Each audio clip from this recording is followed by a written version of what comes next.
Hi viewers, welcome to our channel. ప్రస్తుతం మనతో పాటు భరద్వాజ్ గారు సీనియర్ జర్నలిస్ట్ ఉన్నారు. వారితో ఒకసారి మాట్లాడదాం. సార్ నమస్కారం సార్. నమస్తే. సార్ అల్లు అర్జున్ గారు ఈ తొక్కిసలాట ఘటన ఏదైతే ఉందో ఇంకా వివాదం ముదురుతూనే ఉంది. మనం చూస్తూ ఉన్నాం సార్. సో ఇది కోర్టులో ఉండగానే ఎన్నో కీలక పరిణామాలు ఇటు బయట చోటు చేసుకుంటున్నాయి సార్. అసెంబ్లీలో చర్చ, తర్వాత అల్లు అర్జున్ గారు ఒక ప్రెస్ మీట్ పెట్టడం, ఆ ప్రెస్ మీట్ పెట్టిన తర్వాత వరుసగా కాంగ్రెస్ నేతలు అల్లు అర్జున్ గారి పైన విమర్శలు చేయడం, పోలీస్ వాళ్ళు కూడా ప్రెస్ మీట్ పెట్టి ఆ జరిగిన విషయాలను ఒక 9 నిమిషాల వీడియో కూడా రిలీజ్ చేశారంటే స్టార్టింగ్ నుంచి ఎండింగ్ వరకు ఏం జరిగిందని చెప్పేసి. ఈ విధంగా ఒక రకమైన దాడి అయితే అల్లు అర్జున్ గారిపై జరిగింది. ఆయన కార్నర్ అయిపోవడం కూడా మనం చూస్తున్నాం. అంటే ఏం మాట్లాడలేకపోతున్నారు. అల్లు అది నిన్న అర్జున్ కూడా కార్నర్ ఏం కాలేదు. హ్మ్. ఒకటి అల్లు అర్జునే కార్నర్ చేస్తున్నాడు ప్రపంచాన్ని. ఓకే. ఎందుకంటే ఇప్పుడు సీఎం అసెంబ్లీలో మాట్లాడాడు. ఓకే. మీరు చేసుండాల్సింది ఏమిటి? మీరు మొదటే ఏం చేసుండాలి? ఇన్సిడెంట్ జరిగిన మరుక్షణం మీరు అక్కడ హాజరై అక్కడ పరిస్థితి ఏంటో చూసుండాలి. ఓకే. మర్నాడు పోలీసుల్ని కలిసి ఉండాలి మీరు. హ్మ్. ఎవరు? అల్లు అర్జున్ అనే మనిషి వెళ్ళి పోలీసుల్ని కలిసి ఉండాలి. సినిమాటోగ్రఫీ మినిస్టర్ని కలిసి ఉండాలి. వారి ద్వారా సీఎంని కలిసి, అయ్యా ఇది సంభవించింది అనుకోకుండా, అది ఎలా జరిగిందో, ఎందుకు జరిగిందో మీరు ఎలాగో దర్యాప్తు చేస్తారు. ఇన్ కేస్ దానిలో మా తప్పు ఏదైనా ఉండడానికి అవకాశం ఉంది. ఎందుకంటే మా అభిమానులు వచ్చారు, నా బౌన్సర్లు ఉన్నారు, నేను రావటంతో వాళ్ళు కొంచెం వాళ్ళలో ఎమోషన్ రైజ్ అయి ఉండొచ్చు. అక్కడున్న ఒత్తిడికి ఈ ఒత్తిడి తోడై ఉండొచ్చు. కాబట్టి మా వైపు నుంచి కూడా ఏవైనా తప్పులు జరిగి ఉండొచ్చు. అందుకు నేను ప్రపంచం మొత్తాన్ని క్షమాపణ వేడుకుంటున్నాను. ఓకే. మీరు దర్యాప్తు చేయండి. మీరు ఎలా చేద్దామంటే అలా చేద్దాం. మేము మా వైపు నుంచి ఆ కుటుంబానికి ఈ విధంగా బాసటగా నిలబడాలని అనుకుంటున్నాం. ఇది మా ప్లాన్. ప్రభుత్వం ఎలా చేస్తుంది, ఏం చేస్తుంది అనేది మీరు డిజైన్ చేయండి. మీరు ఎలా చెబితే అలా మనం మీ మార్గంలోనే వెళదాం అని గనక అని ఉంటే ఇష్యూ ఇక్కడ దాకా నడిచేది కాదు. ఓకే. మీరు ఇంటికి వెళ్ళిపోయి సైలెంట్గా ఒక వీడియో పడేసి ఇలా జరిగిందట, అది కేవలం యాక్సిడెంటు, నేను కొన్ని వేల సార్లు ఆ సినిమా థియేటర్కి వెళ్ళాను, ఎప్పుడైనా ఇలా జరిగిందా, నిన్న ఎందుకు అలా జరిగింది అంటే ఇంతకాలం జరగనిది ఇప్పుడు జరిగింది కాబట్టి దీన్ని యాక్సిడెంట్ అనాలా? ఒక మనిషి 100 ఏళ్ళు బతికాడు అనుకుందాం, 99 సంవత్సరాల పాటు ఏమీ చేయకుండా 100వ సంవత్సరం క్రాస్ అయ్యే లోపు ఒకరిని ఎవరినో పొడి చేసి ఇది యాక్సిడెంటు, 99 ఏళ్ల పాటు నేను ఎప్పుడైనా ఇలా పొడిచానా, ఇప్పుడు పొడిచానని ఎందుకు అనుకుంటున్నారు మీరు? ఇది యాక్సిడెంట్ అంటే ఎలా ఉంటుందో అలా ఉంది ఆయన ఆర్గ్యుమెంట్.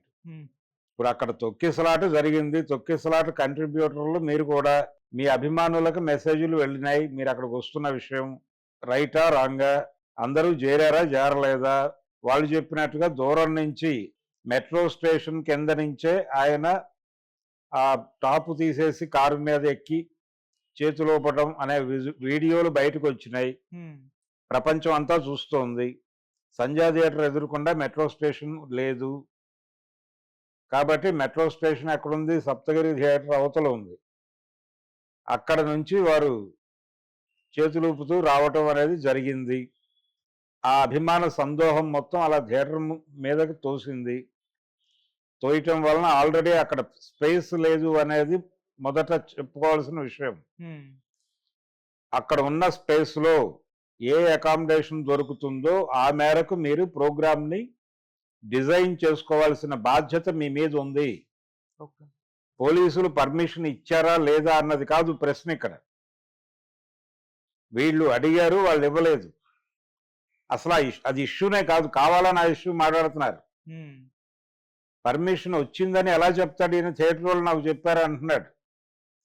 థియేటర్ వాళ్ళు కమ్యూనికేట్ చేస్తే నేను వెళ్ళాను, లేకపోతే వెళ్ళేవాడిని కాదు, నేను చట్టబద్ధంగా చట్టాన్ని గౌరవించే మనిషిని అని కూడా మాట్లాడాడే. ఓకే, అవన్నీ పక్కన పెట్టేయండి. మీ విజన్ ఉంది కదా, మీకు కనిపిస్తోంది కదా. సంధ్యా థియేటర్కి కొన్ని వేల సార్లు మీరు వెళ్ళినప్పుడు మీకు ఆ థియేటర్ పరిస్థితి ఏమిటి అనేది తెలుసు కదా, అక్కడ ఉన్న స్పేస్ ఏమిటో తెలుసు కదా మీకు. సంధ్య 70 mm ముందు ఉన్నటువంటి స్పేస్ ఏమిటో మీకు తెలుసు కదా. ఆ పక్కన ఉన్నటువంటి ప్లేస్ 35 mm కోసం ఉన్న ప్లేస్ ఏంటో తెలుసు కదా. 2 థియేటర్లలోనూ హిట్ సినిమాలు పడితే అక్కడ మనిషి నిలబడటానికి చోటు ఉండదు. అక్కడికి మీరు ఇంతమంది అభిమానులు నేసుకుని మీరు చెయ్యూపుతో వెడితే బీభత్సం జరగకుండా ఉంటుందా? జరిగింది. జరగటానికి కారణం అల్లు అర్జున్ అనటంలో ఎటువంటి తప్పు లేదు. 2 మిస్టేక్లు. ఒకటి, ఇలాంటి ప్రోగ్రాం ఉంది అని థియేటర్ యాజమాన్యానికి ఒకవేళ ముందే తెలిసుంటే, తెలిసింది ముందే తెలుసు అనే విషయం అర్థమవుతోంది ఈ మాటల నుంచి. అంటే ఈయన వస్తున్నాడు అనేది వాళ్ళకి డెఫినెట్గా తెలుసు. ఎందుకంటే ఇతను ఎక్కడో చోట అకామిడేట్ చేయాలి కదా ఒక సీట్లో. సో ఆ టికెట్లన్నీ బ్లాక్ అయినాయి. వీళ్ళ పరివారం కూర్చున్న సీట్లు అంటే థియేటర్కి ముందే తెలుసు. అప్పుడు వాళ్ళు ఏం చేసి ఉండాలి?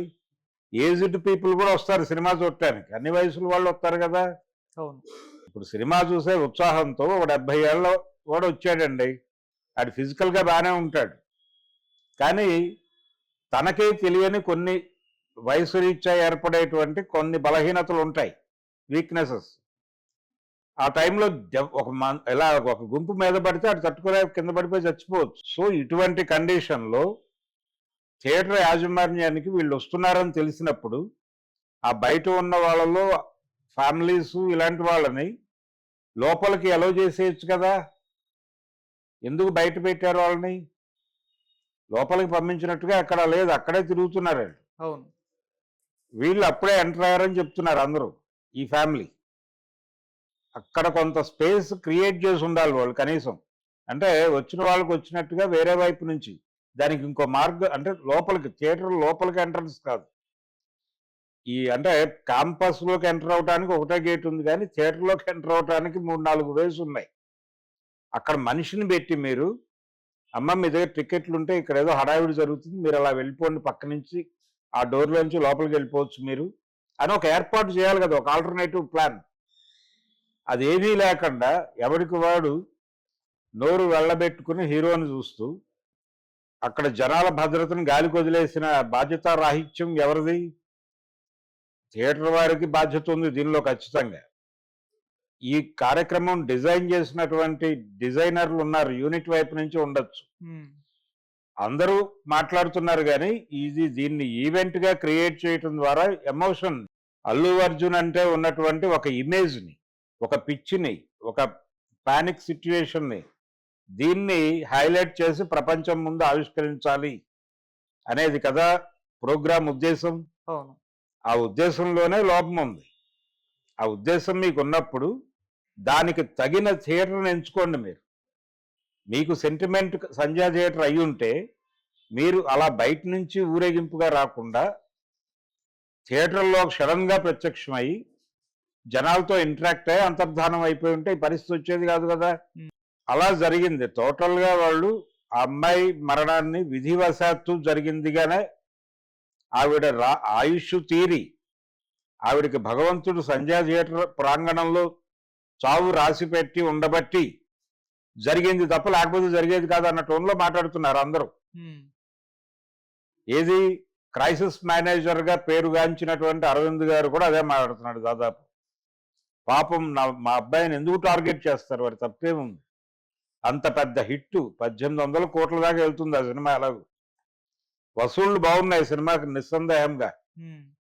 నిన్న వీకెండ్ కూడా అద్భుతమైన వసూళ్లు వచ్చినాయి. జనం చూస్తున్నారు ఆ సినిమాని.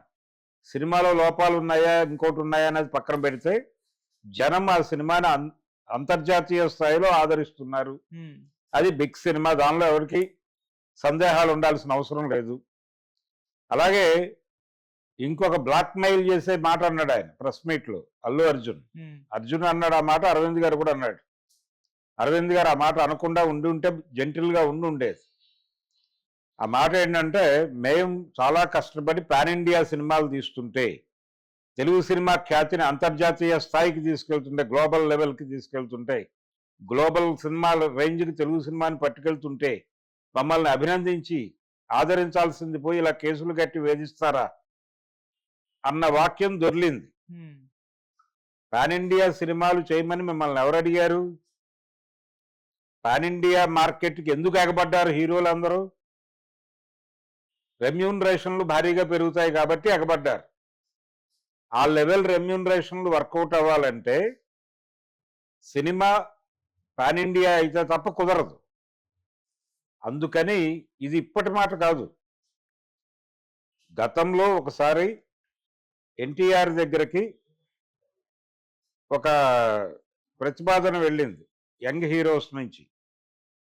అయ్యా మీరు రెమ్యూనరేషన్ పెంచుకుంటే మేము కూడా కొంచెం హైక్ చేసుకుంటామని. అప్పుడు ఆయన అన్నది ఏంటంటే మార్కెట్ సైజు పెరగదు కదా, ఏదైనా జరగాలి, మార్కెట్ సైజ్ అయినా పెరగాలి, లేకపోతే టిక్కెట్ల ధరలు పెరగటం ఏదో ఒకటి. సినిమా మీద వచ్చే రెవెన్యూస్ పెరిగినప్పుడు మాత్రమే మనం రెమ్యూనరేషన్లు పెంచితే వాళ్ళు ఇబ్బంది పడకుండా ఉంటారు ప్రొడ్యూసర్లు అని చెప్పాడు ఆయన. సో ఇప్పుడు పరిస్థితి ఏంటి? ఇప్పుడు కూడా అదే కండిషన్. మార్కెట్ పెంచుకుంటే రెమ్యూనరేషన్లు పెరుగుతాయి. ఆ ఉద్దేశంతో కదా మీరు పాన్ ఇండియా సినిమాలు చేయడానికి ప్రిపేర్ అయ్యి రకరకాల కసరత్తులు చేస్తున్నారు. ఏ మార్కెట్లో ఏ ఇది వర్కౌట్ అవుతుంది, ఏ ఎలిమెంట్కి ఏ మార్కెట్లో ఆదరణ ఉంది అని చెక్ చేసుకుని ఆ ఎలిమెంట్స్ అన్నింటినీ కలిపి చేస్తున్నారు. కానీ కేవలం మార్కెట్ దృష్టితో సినిమాలు తీస్తున్నారు తప్ప మీరు రసానుభూతి పొందో లేకపోతే కళా సృజన అనే పేరుతోనూ మీరు సినిమాలు తీయట్లేదు అనేది వాస్తవం. కాబట్టి మీ స్వార్థం కూడా ఇంక్లూడ్ అయి ఉంది చాలా స్పష్టంగా దీనిలో. మీరు పాన్ ఇండియా సినిమాలు తీస్తోంది తెలుగు సినిమా ఖ్యాతిని అంతర్జాతీయం చేయటం కోసం మాత్రమే కాదు. ఒక అవకాశం దొరికింది మీకు, ఆ అవకాశాన్ని వినియోగించుకుని మీ మార్కెట్ని విస్తృతపరుచుకుని ముందుకెళ్తున్నారు. తప్పేం కాదు. మనం మార్కెట్ ఎకానమీలో ఉన్నాం కాబట్టి మార్కెట్ మీద కంట్రోల్ సాధించడానికి ప్రతి ఒక్కరు యుద్ధం చేయాల్సిందే. అదే చేస్తున్నారు వీళ్ళు కూడా. మనం తప్పని అంటలేదు, కానీ అడ్మిట్ చేయాలి కదా నువ్వు అంటున్నా నేను. అడ్మిట్ చేయటానికి నీకున్న ప్రాబ్లం ఏమిటి? ఆదర్శాలు ఎందుకు చెప్తున్నారు మీరు? దేశం కోసం మేము సినిమా తీసాం, మార్కెట్ కోసం సినిమా తీసాం, ప్రజల ఆనందం కోసం మేము ఉన్నాం. ఈ మాటలు ఎందుకు? మీరు ఆనందింపజేస్తున్నారు కాబట్టి జనం చూస్తున్నారు. ఆ సినిమా జనాదరణ ఉంది, దానిలో నేను మొహమాట పట్టలేదు. నేను ఒక చిన్న ఊళ్ళో ఆ థియేటర్ దగ్గర జనాలని చూసా, విపరీతంగా ఉన్నారు జనాలు. ఏది వీకెండ్ సందర్భంగా విపరీతంగా. ఇంకొక షో వేసినా జనాలు మిగిలే లెవెల్లో ఉన్నారు. నిన్న కూడా హైదరాబాద్ చుట్టుపక్కలే కావచ్చు గాక ఈ లెవెల్ సక్సెస్ ఇచ్చారు. ఓకే, అందుకు మీకు దండాలు పెట్టేస్తాం. అంత మాత్రం చేత ప్రతిదీ టేక్ ఇట్ గ్రాంటెడ్ అంటే ఎట్లా కుదురుతుంది? అందుకని మీరు చేయవలసిన పని ఏమిటి? ఇమ్మీడియట్గా అది ఆ నైటే తెలుసు మీకు. మర్నాడు ఎవరో చెప్పారని నైటే తెలిసిందని ఒక చోట చెప్పాడు ఆయన, మర్నాడు ఎవరో చెప్తే తెలిసిందని ఇంకో రోజు చెప్పాడు. ఆయన ఇచ్చిన వీడియోల్లోనే వైరుధ్యాలు ఉన్నాయి. లీగల్గా ఆ 2 వీడియోలని పెట్టి ఆయన్ని బుక్ చేయొచ్చు. పెద్దగా కష్టపడటానికి ప్రపంచానికి అవకాశం ఇవ్వాలి అల్లు అర్జున్. అందుకని ఒకటి ఆయన ఇవన్నీ కాదు, ఇన్సిడెంట్ జరిగింది మన సినిమా దగ్గర అనుకున్నప్పుడు ఇమ్మీడియట్గా మీరు హాస్పిటల్కి వెళ్ళిపోవాలి. పర్మిషన్లు ఇవన్నీ ఆలోచిస్తున్నారంటేనే స్కీమ్ ఉంది మీ బుర్రలో అని అర్థం. మీరు ఎమోషనల్గా వెళ్ళిపోవాలి కదా థియేటర్ దగ్గరికి, హాస్పిటల్కి వెళ్ళి అక్కడ చూసి అక్కడి నుంచి నేరుగా స్టేషన్కి వచ్చి పోలీసు వాళ్ళని కూర్చోబెట్టి ఏదో జరిగింది గురు, మీరు ఎక్కువ బాధపడకండి, ఎనీహౌ మీ అందరికీ ధన్యవాదాలు అని చెప్పి మర్నాడు పొద్దున్నే కోమటిరెడ్డి వెంకటరెడ్డిని కలిసి కూర్చోబెట్టి ఆయనకు సన్నివేశాన్ని వివరించి ఇది జరిగిందండి, ఎవరి మీద కేసులు పెట్టడం ఇలాంటివి ఏం చేయొద్దు దయచేసి అనేది మాట్లాడుకుని అక్కడి నుంచి మీరు ఆయన సహకారంతో సీఎంని కూడా కలిసి అయ్యా జరిగింది ఏదో జరిగిపోయింది, దానిలో మా పాత్ర కూడా ఉంటే ఉండవచ్చు, అది పొరపాటున జరిగింది, ఫర్దర్గా రిపీట్ కాదు, ఇది మా అందరికీ బుద్ధి నేర్పింది ఈ సంఘటన వెలుగులోనే బిహేవ్ చేస్తాం భవిష్యత్తులో అని చెప్పి ఇప్పుడు జరగవలసిన కార్యక్రమం మీరు డిజైన్ చేయండి, మమ్మల్ని కూడా భాగస్వాములు చేసుకోండి, ఏ సహాయమైనా చేయడానికి మేము సిద్ధంగా ఉన్నాం అనే మాట సీఎం ముందు చెప్పుంటే ఆయన మీడియాకి చెప్పేవాడు కదా, క్లోజ్ అయిపోయేది కదా. ఇప్పుడు ఏం జరిగిందంటే ఎక్కడ గొడవ రగులుతోందంటే ఉమ్, ఈయన అల్లు అర్జున్ ఎక్కడికి వెళ్ళలేదు, ఇంట్లో కూర్చున్నాడు. అటు నుంచి దాడులు జరుగుతున్నాయి, అరెస్ట్ జరిగింది. ఆయన ప్రెస్ మీట్ పెట్టి నన్ను అన్యాయంగా అరెస్ట్ చేశారు. ఉమ్, ఎవరో అంటే ఒక అన్వాంటెడ్ మా బెడ్రూమ్ దాకా వచ్చి నన్ను అరెస్ట్ చేశారు. బెడ్రూమ్ ఏంటి, బాత్రూంలో ఉన్న లాక్కెళ్ళి అరెస్టులు చేసిన వాళ్ళు ఉన్నారు కదా ఈ దేశంలో ప్రజలు. అవును. అనవసరంగా ఇబ్బంది పెట్టి హరాస్ చేసిన వాళ్ళు ఈయన ఒకటే మొదటివాడు కాదు కదా. ఇళ్లలోంచి తీసుకెళ్లి తర్వాత మాకేం తెలియదని చేతులు దులుపుకుని మధ్యలో చంపేసిన సంఘటనలు కూడా అనేక ఉన్నాయి పోలీసు చరిత్రలో. పోలీసు వారి చరిత్ర చిన్నదేమీ కాదు.